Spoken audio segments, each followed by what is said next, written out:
सबसे शर्मनाक हरकत हमारे भारत के सुप्रीम कोर्ट में हुई कि एक शख्स जिसका नाम रोशन राकेश किशोर था, इसने चीफ जस्टिस के इजलास में कोर्ट नंबर 1 में चीफ जस्टिस के सामने जूता उतार कर फेंक दिया उसके कोर्ट में। इसका नाम क्या था? राकेश किशोर। हमारे भारत की सबसे बड़ी कोर्ट, सुप्रीम कोर्ट के जज जो है वो दूसरे दलित जज हैं। मैं हमारे दलित भाइयों को पैगाम देना चाह रहा हूं, हमारे अंबेडकरवादी आइडियोलॉजी को मानने वालों को पैगाम दे रहा हूं, जो बाबा साहेब अंबेडकर को मानते हैं उनको पैगाम दे रहा हूं, उन भारत के नागरिकों को जो संविधान को मानते हैं उनको पैगाम दे रहा हूं। ये तारीखी सरजमीन में खड़े होकर बोल रहा हूं, चीफ जस्टिस ऑफ इंडिया के कोर्ट में एक शख्स अपना जूता उठाकर चीफ जस्टिस के कोर्ट में फेंकता है।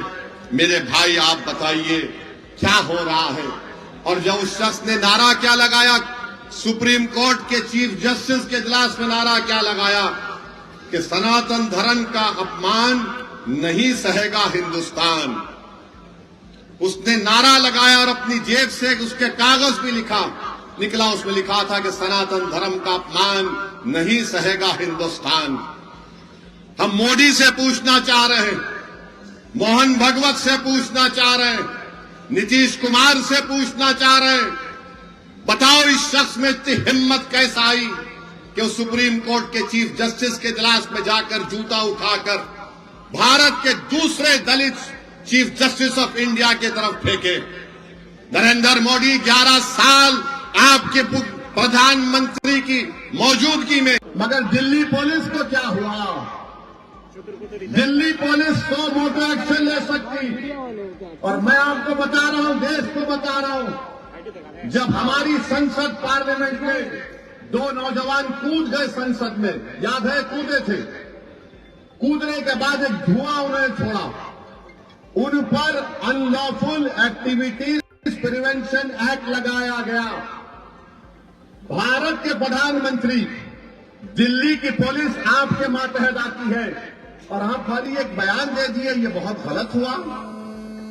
अरे आपको तो ये करना चाहिए था कि आप उस शख्स पर जिसका नाम राकेश किशोर है उस पर यूएपीए लगाते। यूएपीए लगाते, पुलिस खुद से कंप्लेन कर सकती है।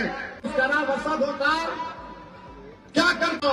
कनेक्शन मां से है, पड़ोसी मुल्क से आया, आईएसआई, आईसिस, क्या क्या खोल देते। और ये शख्स कह रहा है कि सनातन धर्म का अपमान नहीं सहेगा हिंदुस्तान। मोदी जी, फर्क उसमें और दूसरों में यह है कि जिस जगह पर मस्जिद को शहीद कर दिया गया था, कोर्ट का फैसला आया कि किसी ने नहीं तोड़ा। सुप्रीम कोर्ट का फैसला आया कि मस्जिद तुम्हारी नहीं है। सुप्रीम कोर्ट का फैसला ट्रिपल तलाक के बारे में आया। सुप्रीम कोर्ट का फैसला कई चीजों पर आया। हालिया यही सुप्रीम कोर्ट ने इंटरिम ऑर्डर दिया वक्फ कानून के ऊपर, जिससे हमको नुकसान होगा, मस्जिदों को नुकसान होगा।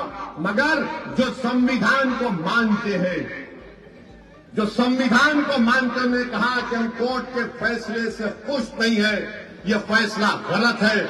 क्या हमने धर्म का नाम लेकर किसी पर जूता उठाया? बताओ ये लोग कौन हैं? ये वो लोग हैं जिनको नरेंद्र मोदी की हुकूमत ने ताकत बख्श दी। ये वो लोग हैं जिनके दिलों में जहर उगल दिया गया। ये वो लोग हैं, आज भी राकेश किशोर बोलता है कि मुझे किसी चीज की परवाह नहीं है, मुझे कोई गम नहीं है कि मैंने चीफ जस्टिस ऑफ इंडिया के सामने जूता उठाकर फेंका। ये क्या हो रहा है हमारे देश में? इंसाफ की जगह पर इस तरह की हरकत हो रही है और दिल्ली की पुलिस उसको गिरफ्तार भी नहीं करती। मुबारक हो तुम्हारी बहादुरी पर, मुबारक हो कि तुम खामोश बैठे हो। अरे अगर चीफ जस्टिस कंप्लेन नहीं करते तो तुम तो एक्शन ले सकते थे, लेकर जाते हो उसको। उत्तर प्रदेश में बच्चों को पकड़ा जाता है, पीटा जाता है और पुलिस की गाड़ी से उतारकर उनको बोलते हैं कि कान पकड़कर माफी मांगो, क्योंकि उसका नाम राकेश किशोर है। क्या तुम्हारा बाप लगता वो? तुम्हारा ससुरा लगता हो कि तुम उस पर केस नहीं बुक करते, और कोई पोस्टर उठाता है तो 1300 लोगों पे केस बुक हो जाता है, 40 गिरफ्तार हो जाते हैं। सुप्रीम कोर्ट के चीफ जस्टिस के कोर्ट में जूता फेंकता है, और ये लोग कोई केस रजिस्टर नहीं करते, पकड़ना तो दूर की बात। ये इंसाफ है, ये हमारे मुल्क का माहौल है, जिस देश के लिए हमने और आपने क्या क्या हमारे बुजुर्गों ने कुर्बानियां दी। दलितों को रुसवा करने की कोशिशें की जाती है। हम दलित भाइयों से कह रहे हैं कि पहचानो इन लोगों को। बीजेपी तुम्हारी दोस्त नहीं बन सकती, मोदी तुम्हारा हमदर्द नहीं बन सकता। भारत की तारीख का दूसरा दलित चीफ जस्टिस ऑफ इंडिया है। ये चीफ जस्टिस ऑफ इंडिया के वालिद जो थे, उनके वालिद, जब बाबा साहेब अम्बेडकर ने हिंदुइज्म को छोड़कर नागपुर में बौद्ध मजहब को इख्तियार किया, तो इनके वालिद साथ थे बाबा साहेब अम्बेडकर के। मेरे भाई, ये हालात है वतन अजीज के। मैं आपसे अपील कर रहा हूं कि आप मुत्तहिदा तौर पर अपने के कोर्ट का इस्तेमाल करिए।